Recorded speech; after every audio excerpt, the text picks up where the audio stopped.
Oke, sudah bisa mulai, Ibu. Ya. Assalamualaikum warahmatullahi wabarakatuh. Bismillahirrahmanirrahim. Alhamdulillahirabbil alamin. Allahumma sholli ala sayidina Muhammad wa ala ali sayidina Muhammad. Rabbi shrah li sadri wa yassir li amri wahlul 'uqdatam min lisani yafqahu qauli. Alhamdulillah kita dapat ikut serta dalam pengajian rutin Sabtu pagi Keluarga Maslahah An-Nahdiyah yang diselenggarakan oleh LKKNU bekerja sama dengan NU Online. Pada pagi ini kita akan berbicara tentang menjadi istri yang keren di masa pandemi. Baik, saya akan share.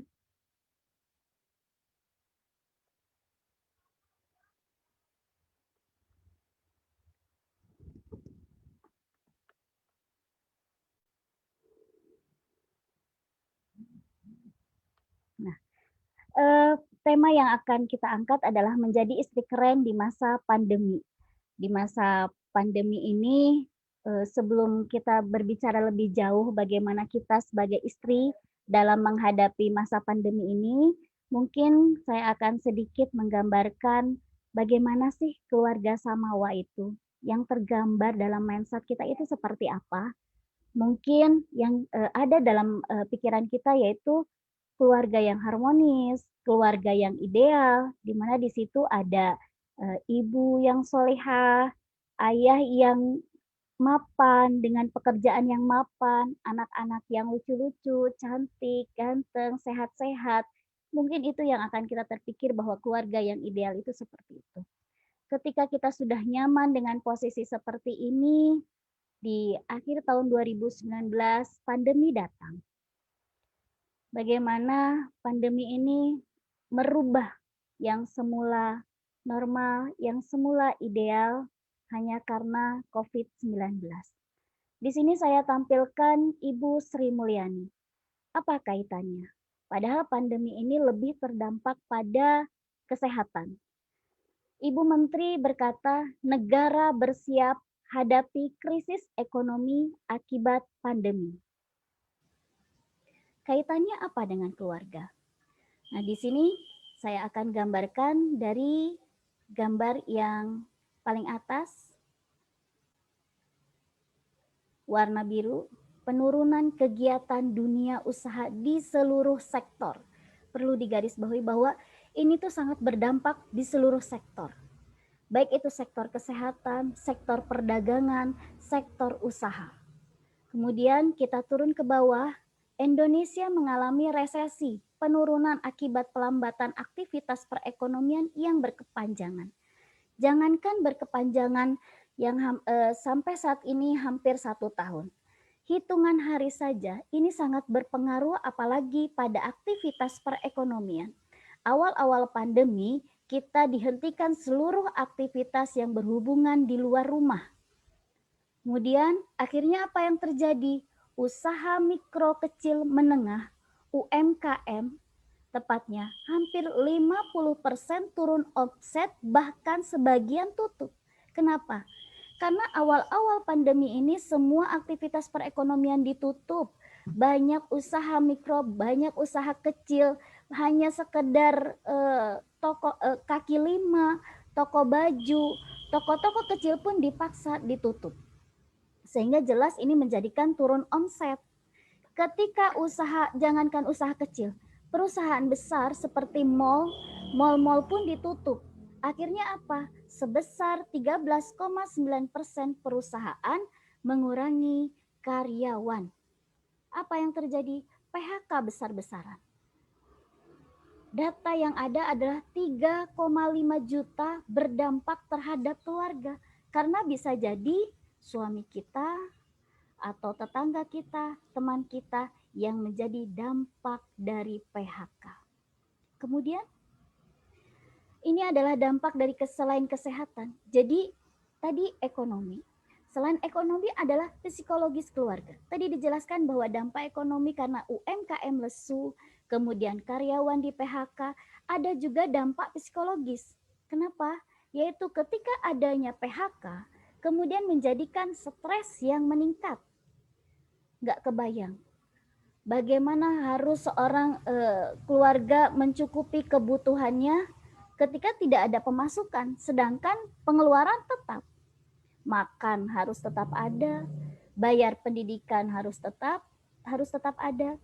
Seperti tanpa ibu sadari atau ibu sadari atau bapak sadari, harapannya ketika di rumah itu pengeluaran semakin dikit. Seharusnya kan tidak ada pengeluaran ongkos untuk pergi ke kantor atau pergi ke sekolah, tidak ada uang jajan yang dikeluarkan, atau ibu-ibu tidak ada acara arisan ini itu. Tetapi ternyata tidak berpengaruh besar. Yang ada pengeluaran masih ada. Karena apa? Ketika di rumah itu anak-anak kita keadaannya bawaannya lapar, jadi pengen ada cemilan. Mah lapar, akhirnya dibikinkan pisang goreng. Mah lapar, dibikinkan bakso dan lain sebagainya. Ketika pengeluaran tetap atau malah meningkat, yang ada stres untuk kepala keluarga, kemudian kepala keluarga ini menjadikan potensi KDRT yang ada. Karena bingung, berkeluh kesah karena ini sudah keadaannya seperti ini, yang ada KDRT. Nah, disinilah peran istri. Bagaimana peran istri menghadapi ketika stres meningkat ini, nanti kita akan bahas lebih jauh di setelah ini. Kemudian pendidikan anak juga berpengaruh. Pendidikan anak ini anak yang dimana ketika sekolah mendapatkan pembelajaran dengan normal, kemudian juga selain itu anak disekolahkan adalah untuk bersosialisasi. Tetapi ketika pandemi ini, yang ada anak di rumah, jenuh, tidak punya teman, begitupun pembelajaran pun sulit dimengerti karena daring.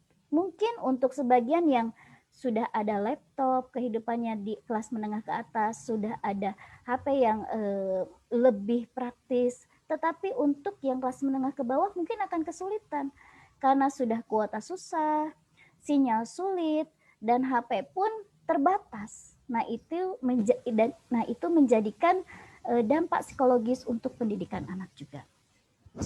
Ini masih berkaitan dengan kemiskinan. Ketika semua dampak tadi terjadi, keluarga mulai krisis bahagia karena mereka merasa miskin. Daya beli, kembali lagi bahwa daya beli masyarakat yang turun akibat pandemi menjadi salah satu mata rantai kemiskinan. Yaitu daya beli turun, kembali lagi tadi usaha bangkrut, kemudian PHK karyawan, kehilangan penghasilan, terjadilah kemiskinan. Nah, inilah kemiskinan ini, data terakhir pada bulan Maret 2020 meningkat 9,7%, yaitu jumlahnya 26,4 juta. Sehingga dari dihitung mundur dari bulan September itu meningkatnya 1,6 juta yang angka kemiskinan. Ketika angka kemiskinan yang terjadi, maka hal buruk pun terjadi, yaitu KDRT. Ketika kehilangan penghasilan, tuntutan ekonomi, stres, timbullah KDRT. Ini terbukti penelitian oleh LBH Apik. Sejak pandemi terdapat 110 kasus KDRT dalam 3 bulan. Maksudnya apa? 2019, selama 2019, KDRT itu ada 220 kasus. Tetapi kalau di tahun 2020 ini semenjak pandemi, per 3 bulan 110 kasus. Berarti bisa disimpulkan selama tahun 2020 nih, terakhir besok bulan Desember, itu 2 kali lipat, berarti 440 kasus KDRT. Nah, disinilah peran penting istri. Ketika terjadi turbulensi ekonomi dan psikologis di keluarga. Yang akan saya bahas ada 3 hal. Pertama adalah bagaimana kita menjaga cinta. Menjaga cinta dalam keluarga. Kemudian bagaimana kita mendidik anak. Dan yang terakhir, ketiga adalah bagaimana kita berwirausaha. Pertama kita buka dulu bagaimana cara menjaga cinta untuk seorang istri kepada pasangannya. Dalam surat Ar-Rum, surat ke-30 dan ayat 21 ada tulisan yang saya garis bawahi. Bismillahirrahmanirrahim. azwajal litaskunu ilaiha wa ja'ala bainakum mawaddatan warahmah. Azwajal litaskunu. Azwaja berpasang-pasangan. Jadi bagaimana suami dan istri memiliki peran yang sangat baik litaskunu untuk tinggal. Tinggal di sini tidak hanya sekedar tinggal. Bukan sekedar tinggal di tempat lapang.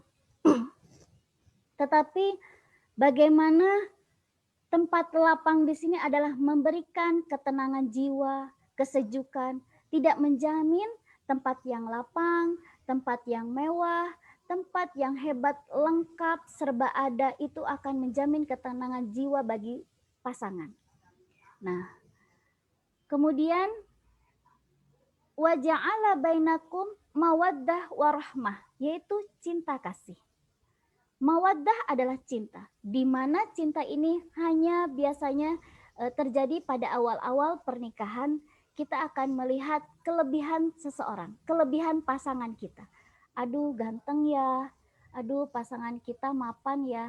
Akhirnya cinta itu tumbuh, cinta itu menggebu-gebu.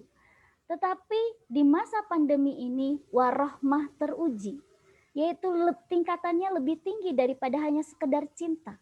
Bagaimana kita menerima kekurangan pasangan kita yang biasanya terlihat mapan, pasangan kita tiba-tiba tidak mendapatkan pekerjaan, posisinya di PHK, atau yang biasanya pasangan kita terlihat gagah, terlihat ganteng, dan terlihat sehat, tetapi di masa pandemi ini mungkin suami kita salah satu dari yang terdampak COVID-19. Bagaimana peran istri harus tetap bisa menerima, harus tetap melayani, tidak berubah sedikit pun hanya karena kekurangan. Kemudian mawaddah warahmah ini bisa terjaga juga meskipun di masa pandemi ini, meskipun abang tidak ada uang, tapi tetap sayang dan tetap melayani dalam hubungan seksual. Kemudian muasyarah bil ma'ruf, yaitu interaksi, komunikasi antara pasangan, terutama di sini kita sedang membicarakan peran ibu, menjaga interaksi yang baik. Bagaimana ketika suami baru pulang dari kerja atau baru mencari kerja, baru dirumahkan, itu suami dilayani, tetap dilayani, disuguhi air panas dulu, tidak langsung ditanya, dicecar pertanyaan bahwa bagaimana tadi keterima tidak atau hal sebagainya, tapi dipersilahkan duduk dulu, disediakan minum dulu, disediakan makan dulu, baru membicarakan kelanjutannya.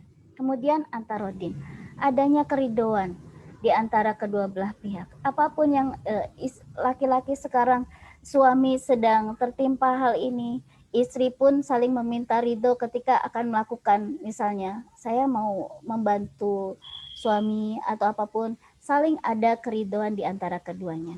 Kemudian menahan emosi. Saya hanya bercerita sedikit. Ketika saya melakukan perjalanan, kemudian saya melihat ada bapak-bapak keluar, turun dari motornya dan menatap sebuah pemandangan yang sebetulnya sederhana, yaitu sayur kangkung yang jatuh. Sayur kangkung yang jatuh, yang terbayang pada saya bahwa bapak itu bukan sedih karena sayurnya jatuh, tetapi bapak itu khawatir bila pulang ke rumah pasti istrinya akan marah karena sayurnya jatuh. Berarti image seorang emak-emak, image seorang ibu, image seorang istri itu sangat menakutkan di hadapan suami. Nah, ini yang harus dihilangkan, apalagi di masa pandemi ini. Jadi betul-betul tidak di masa pandemi pun harus dihilangkan, apalagi di masa pandemi. Menahan emosi, tidak menunjukkan wajah yang menakutkan sehingga suami sulit untuk terbuka. Nah, kemudian istri harus adil kepada suami, jadi tidak hanya suami yang kita tuntut untuk adil, tetapi istri pun harus adil. Ketenangan jiwa, saya ingin berkisah sedikit tentang Gusmus dalam salah satu ceramahnya menceritakan ketika itu Gusmus diajak oleh tamu orang yang berlebih ya, orang yang kehidupannya lebih, dibawa ke restoran mewah. Kemudian di restoran mewah itu Gusmus ditawari makanan yang Gusmus sedikit aneh. Kemudian Gusmus memilih salah satu menu yang wah ini keren nih. karena ini dagingnya aja didatangkan dari luar negeri. Gus Mus memilih itu. Kemudian ketika disajikan, ketika dibuka itu hanya satu cuil daging saja, tetapi dengan harga yang fantastik. Kemudian Gus Mus berkata bahwa loh kok ini sedikit ya, kayak gitu. Terus akhirnya si yang temannya itu yang lebih itu hanya memakan sedikit saja. Setelah itu tamunya itu hanya sisanya mengeluarkan obat yang segitu banyaknya.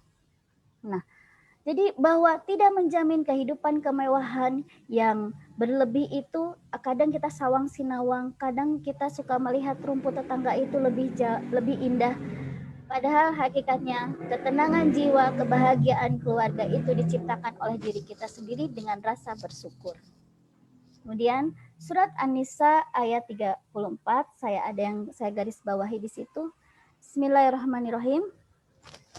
Fasolihatu qanitatun hafidhatul lil ghaibi bima hafizallah. Di sini dijelaskan bahwa istri yang solehah adalah istri yang bisa menjaga dirinya ketika suami tidak ada. Ketika suami tidak ada di sampingnya, karena Allah menjanjikan akan menjaganya.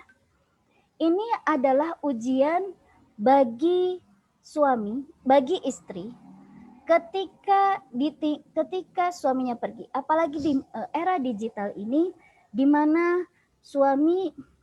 di mana istri dihadapkan dengan berbagai macam medsos, WhatsApp, sehingga kita tidak bisa mengukur pantas atau bagaimana kita menjaga diri.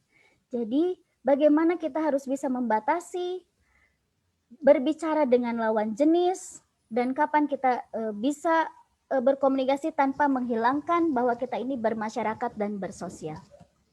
Kemudian tadi yang pertama adalah menjaga cinta. Yang kedua, peran istri dalam mendidik anak.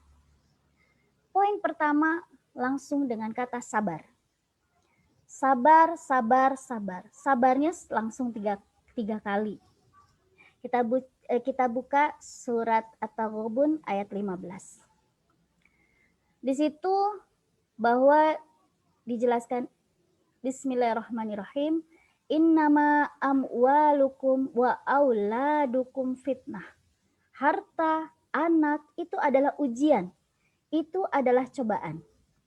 Sehingga ketika di masa pandemi ini, saya jamin ibu seolah harus mempersiapkan kesabaran yang berlipat-lipat daripada selain pandemi. Kenapa? Karena kita dituntut harus serba bisa. Sebagai koki, sebagai guru, yang biasanya hanya mengantar anak ke sekolah dan memasrahkan kepada guru, kita harus mendampingi anak tersebut. Ya, kalau anaknya cuma satu atau anaknya sudah besar, akhirnya tidak perlu didampingi. Bayangkan kalau anaknya yang satu kelas 5 SD, yang satu kelas 2 SD, yang satu TK. Yang kelas 5 SD IPA, yang kelas 2 IPS, matematika. Kemudian TK harus diajar itu. Nah, itu sekarang sampai ada berita bahwa terjadi kekerasan antara ibu dan anak dan sebagainya karena di masa pandemi ini. Maka kita kalau sudah mau emosi, maka ingat bahwa anak adalah amanah. Sehingga kita banyak bersyukur dan menahan emosi karena banyak orang di luar sana yang belum diberikan amanah untuk memiliki anak. Yang kedua, anak juga wajib diberikan pengertian bagaimana menerima kenyataan pandemi sehingga anak sudah siap. Sehingga anak bukan ketika keluar dia sembunyi-sembunyi atau dia takut, tetapi sudah dibekali bahwa dia keluar harus pakai masker, bahwa dia harus social distancing bersama temannya. Nah, jadi sudah siap ketika dihadapkan nanti sudah dan sekarang sudah new normal dan Januari sudah mulai sekolah seperti biasanya. Kemudian yang ketiga, memberikan kelonggaran. Ini saya kaitkan dengan Az-Zukhruf ayat 28. Di situ menceritakan bahwa Nabi Ibrahim alaihissalam itu sangat sabar, sangat tidak menegur ketika Nabi Ismail alaihissalam membawa gembalaannya itu ke Hijir Ismail. Jadi membiarkan saja gembalaannya itu, karena bagi Nabi Ibrahim, Nabi Ismail tidak mengerti hal itu. Kemudian bagi Nabi Ibrahim alaihissalam, yang utama adalah dalam keluarganya dia mengawal anaknya hingga akhir hayatnya memiliki ketauhidan, yaitu kalimat baqiyah, tauhid, la ilaha illallah. Yang utama adalah itu. Ditambah bahwa saya kasih kisah tentang Nabi Muhammad Shallallahu Alaihi Wasallam ketika itu sedang ngobrol dengan malaikat Jibril. Malaikat Jibril enggan masuk ke rumahnya karena di dalam rumah Nabi Muhammad Shallallahu Alaihi Wasallam itu ada jirwan yang dibawa oleh cucu baginda Hasan dan Husain. Jirwan itu semacam guguk kecil ya. Nah, Rasulullah berkata bahwa Hasan dan Husain ini tidak mengerti, maka tidak perlu marah dan tidak perlu menegurnya secara brutal. Nah, ini memberikan ibrah kepada kita bagaimana kadang kita seorang ibu suka udah kebayang nih wajahnya, ada tanduknya, wajahnya merah padam. Ketika anak kita itu datang dari luar, bajunya kotor, penuh lumpur, kemudian bawa kucing yang kotor atau ayam ke dalam kamar. Wah, kita ketika melihat keadaan seperti itu, kita ingat lagi kisah Nabi Ibrahim, juga Nabi Muhammad SAW. Ini jirwan, bukan kucing, bukan ayam. Tapi jirwan, Rasulullah masih bisa menahan sabarnya itu. Kemudian di masa pandemi ini, anak ini kita harus bisa mempertahankan body clock-nya. Jadi anak ini kan ketika bukan pandemi, subuh sudah bangun, sudah mandi, sudah makan, jam 7 sudah berangkat ke sekolah. Tetapi di masa pandemi ini, anak-anak by daring biasanya mulai pembelajaran itu jam 9. Jadi pagi-pagi itu anak-anak sudah subuh tidur lagi, santai lagi, nonton dulu, tidak mandi, tidak apa. Akhirnya nanti ketika sudah mulai lagi seperti biasanya, sudah normal, akhirnya body clock-nya harus di-reset ulang. Nah, itu akan merepotkan buat kita sebagai ibu. Kemudian yang kelima adalah hindarkan kata kalau berani sama orang tua tar kualat. Biasanya kita seperti itu.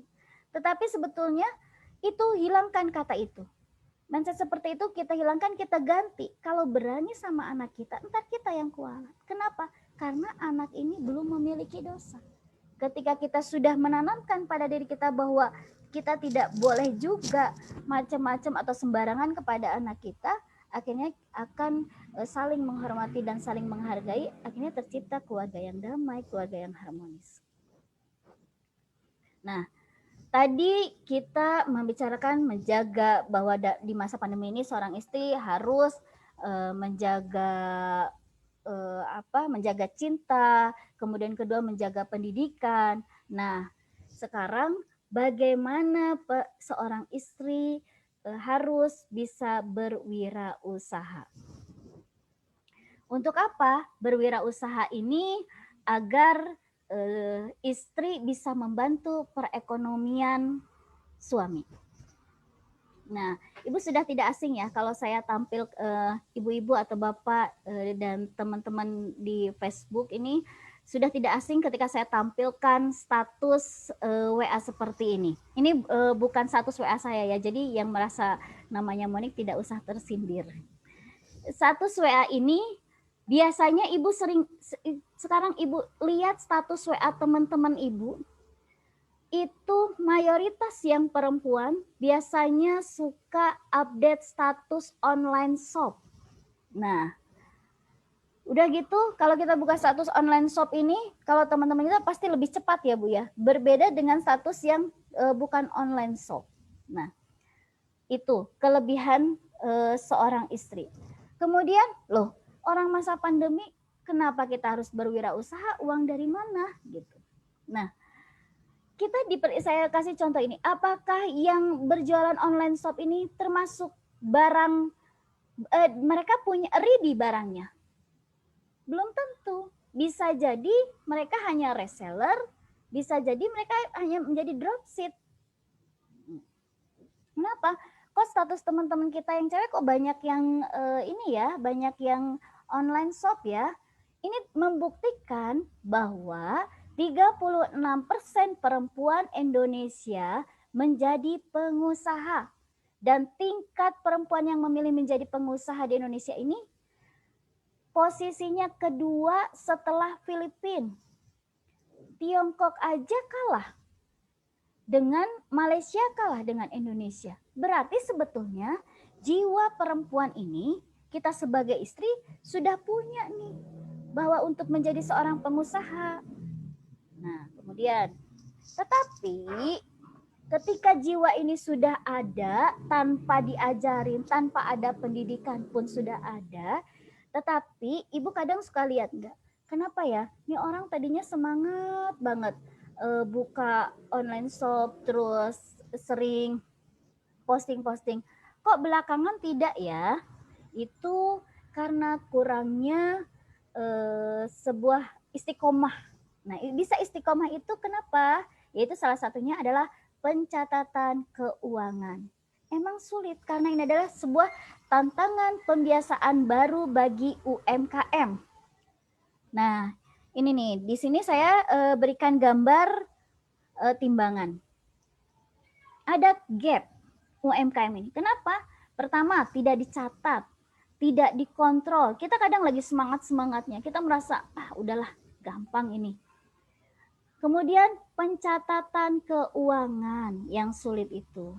Di sini harus ditulis, mengetahui detail perkembangan usaha, mengetahui kondisi keuangan, sumber pengambil keputusan. Kadang kita beli saja, kemudian kita merasa ada uang. Apalagi misalnya warung-warung kecil, misalnya seperti pulsa, jual pulsa, atau kelontongan yang dianggap kelihatannya kan banyak recehnya ya. Nah, itu kita merasa bahwa wah, ini banyak uang, kita beli bakso pakai uang itu. Kita beli pulsa pakai uang itu. Anak kita minta uang pakai uang itu. Akhirnya, loh kok habis ya? Perasaan tadi banyak yang beli. Nah, di sini saya akan perlihatkan dampak kalau tidak ada pencatatan keuangan. Kita lihat di sini yang paling atas. 27% melakukan pencatatan keuangan dengan konsisten. Nah, sehingga 80%-nya itu usaha tumbuh. Kalau dicatat dengan baik, 27% itu mencatat dengan baik. Kemudian 85%-nya akhirnya tumbuh. Tetapi 59% dari 100% ini tidak pernah melakukan pencatatan. Sehingga yang tumbuh, kemungkinan tumbuhnya itu hanya 13%. Kemudian sisanya 14% kadang melakukan pencatatan, kadang tidak melakukan pencatatan. Sehingga 15% yang tumbuh hanya 15%. Nah, pencatatannya itu seperti apa? Fungsinya apa sih pencatatan itu? Di sini ada, kita perhatikan gambar, ada gambar kalau kita menghadap cermin, warna biru itu laba rugi, yang warna hijau itu neraca. Nah, laba rugi ini, biru ini, apa sih laba rugi ini? Laba rugi ini adalah keuntungan. Pencatatan laba rugi, beli apapun itu ditulis. Nah, nanti kita kalau laba rugi ini berdampingan dengan yang warna orange. Kemudian neraca ini harta kekayaan kita ini berdampingan dengan yang warna hijau, warna biru. Kita perhatikan laba rugi. Warna orange ini ada penjualan, ada biaya. Penjualan yang kadang tidak tertulis, misalnya jual apapun, entah itu ciput harga 8.000, entah itu kos kaki hanya harga 15.000, dan lain sebagainya, itu harus dicatat. Berapapun yang kita jual harus dicatat, harus betul-betul dicatat. Kemudian biaya. Biaya ini kita harus catat nih. Biaya pengeluaran, misalnya kita membeli buat kebutuhan anak kita. Anak kita minta uang nih buat jajan. Anak kita bayar sekolah. Kemudian pembayaran listrik, pembayaran air, semuanya termasuk pada biaya. Sekarang neraca. Neraca itu untuk mengukur kekayaan usaha kita. Ada hutang, ada piutang, ada arus kas, ada persediaan barang.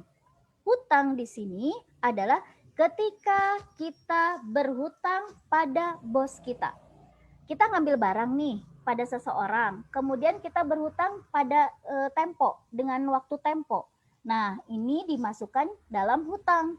Sedangkan piutang adalah ketika ada orang pelanggan kita berhutang kepada kita, misalnya reseller, sama meminta tempo juga. Nah, ini dimasukkan kepada piutang. Sedangkan persediaan barang, biasanya pencatatan persediaan barang ini hanya ditulis beli daster 4, beli kerudung 10. Nah, ini harus jelas ditulis bahwa kita beli dasternya itu 4 itu beli di mana, beli sendalnya itu beli di mana, itu dicatat. Sehingga ketika akhir bulan kita sedang mereview barang-barang tersebut, oh barang ini tidak keluar, malah memenuhin barang, malah memenuhin tempat, juga berjamur, maka kita evaluasi tidak membeli lagi barang di situ. Nah, itu disebut dengan persediaan barang. Jadi betul-betul teliti. Jadi menghindarkan barang-barang yang menumpuk. Kemudian arus kas. Arus kas ini ketika kita belanja, biasanya kulaan, biasanya ibu-ibu membawa seluruh uang yang ada, kemudian membelanjakan sampai habis bis-bis, hanya tersisa uang transport. Nah, itu sebetulnya kesalahan. Karena kita harus bisa bersiap ketika ada likuiditas. Ketika seperti masa pandemi ini, kita sudah siap, kita sudah mempunyai kas tersendiri, sehingga punya persediaan, punya tabungan. Nah, ini cara penulisan buku arus kas. Ada saldo kas awal, ditulisnya di mana. Kemudian penjualan tunai, pembelian bahan baku kita tulis di debit, penjualan tunai kita tulis di kredit. Kemudian sekarang ada buku persediaan barang. Kita belanja pada tanggal berapa, belanja apa, akhirnya yang terjual berapa. Kita lanjut. Kemudian buku penjualan barang yang telah dilakukan dalam satu periode tertentu. Nah, di sini dijelas bahwa ada buku penjualan barang penjualan tunai, itu keluarnya di kredit. Kemudian ada buku biaya, itu transaksi bayar air berapa, bayar listrik berapa, kulakan barang berapa. Nah, itu betul-betul detail tertulis ya. Karcis berapa, anak jajan berapa selama sebulan itu. Akhirnya fungsinya apa? Jadi kita mengetahui laba rugi, harga pokok modal awal berapa sih? 32 juta. Harga pokok penjualannya berapa? Modal penjualan berapa? Total ada uang 32 juta. Kemudian modal aslinya berapa? 12 juta. Terus kita pakai buat apa aja? Tenaga kerja, karyawan 5 juta selama sebulan. Misal, listrik, air, telepon 500.000. Kemudian biaya-biaya yang lainnya 500.000. Terus bayar pajaknya 100.000. Akhirnya laba bersih yang kita terima atau harta yang sebetulnya yang kita punya hanya 13.900.000. Nah, kemudian ada penulisan juga neraca, yaitu aset ditambah hutang dengan totalnya harus sama. Di sini digambarkan 255 juta, hutangnya setelah dinominalkan semuanya pun akan sama jumlahnya. Nah, di sini mungkin saya sedikit mempraktekkan bahwa jangan hanya teori. Saya awal tahun 2018 membuka usaha, ketika itu saya terpaksa tidak keluar rumah karena suatu tuntutan. Akhirnya saya membuka usaha untuk mengisi waktu saya hanya dengan modal 3 juta saja. 3 juta saja, yaitu nih di sini ada gambar yang sebelah kanan, itu modal awal saya. Jadi itu pun alat-alat yang saya pakai itu sebetulnya sangat sederhana, yaitu dari gagang gorden. Saya pasang untuk kerudung, untuk kerudung-kerudung biar terlihat banyak, terlihat rapi, dan terlihat menarik. Orang-orang yang melihat itu suka gitu. Nah, itu modal awal saya pada tahun sekitar 2017 atau 2018. Kemudian di sebelahnya pun sama bertahap, saya masih berjualan seperti bayi ini, kemudian dasar-dasarnya pun sangat yang murah-murah, saya cari yang murah-murah. Kemudian berproses, alhamdulillah akhirnya bertambah, mulai penuh, kemudian saya pun ditemani dalam melayani ini, terus biasanya yang saya hanya berjualan baju-baju murah meriah, saya berproses dengan yang lebih ada sedikit ada harganya. Nah, akhirnya apa? Yang saya pegang dalam berprinsip UMKM ini adalah sering promosi betul, tetapi jangan sampai orang yang menonton atau melihat status kita itu jenuh. Misalnya kita hanya posting kan biasanya jualan, semuanya jualan. Akhirnya orang, oh paling habis ini jualan yang ini, jualan ini. Tapi kita juga sesekali memasukkan orang-orang yang membeli barang kita itu di posting. Fungsinya apa? Untuk memberikan kepercayaan bahwa oh iya banyak ya yang beli, sehingga kepercayaan konsumen ini kepada kita lebih menambah. Saya bikin akun IG khusus untuk usaha saya ini, yang mana isinya ini hanya orang-orang yang beli. Kita kadang suka lihat kenapa restoran-restoran ternama itu memasang foto kalau bersama artis dipasang di dinding. Menunjukkan bahwa kelas mereka pun, kelas artis pun makan di tempat kita. Nah itu sebetulnya tujuan utamanya. Kemudian sesekali pun kita harus memasang status keluarga untuk memberikan percaya bahwa kita ini keluarga, nih keluarga kita ini. Jadi insya Allah ketika konsumen mempercayakan belanja di tempat kita, insya Allah amanah.